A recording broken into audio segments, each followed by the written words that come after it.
Please excuse my language today, but July কারো বাপের না। সর্বদলীয় আমজনতার জুলাই কোনো দলীয় সম্পত্তি না। কোনো রাজনৈতিক দল এককভাবে জুলাই ঘোষণাপত্র পাঠ করার অধিকার রাখে না। সারা বাংলাদেশের মানুষ 18 জুলাই দেখেছে গাট্টি বস্তা বেঁধে পাবলিক বিশ্ববিদ্যালয়ের আপনারা ক্যাম্পাস ছাড়া মানুষ, আর আমরা স্যার একটা মারলে 4টা আসে সেই আন্দোলন করে ফ্যাসিস্ট নামানোর মানুষ। কাদের স্টেক আপনারা বাদ দিচ্ছেন?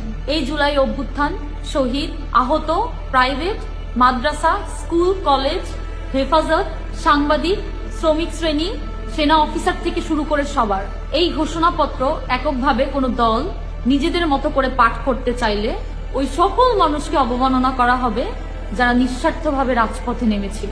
জুলাইয়ের বিস্তৃতি সারা বাংলাদেশ জুড়ে। সেই জুলাই এককভাবে দখল করার অধিকার কে দিয়েছে আপনাদের? এবং এককভাবে এই জুলাই ঘোষণাপত্র পাঠ করার সিদ্ধান্ত কোন সাহসে আপনারা নিলেন? জুলাই ঘোষণাপত্র আসবে সরকারের মাধ্যমে রাষ্ট্রীয়ভাবে, এবং জুলাই ঘোষণাপত্র থাকতে হবে সংবিধানের মধ্যে সমগ্র বাংলাদেশকে নিয়ে। সুতরাং জুলাই চেতনাকে বিক্রি করে রাজনৈতিক ফায়দা হাসিল বন্ধ করুন। এসব সুবিধা অর্জনের জন্য জুলাইয়ের প্রতি মানুষের অনীহা সৃষ্টি এবং জুলাইকে প্রশ্নবিদ্ধ করা থেকে আপনারা বিরত থাকুন।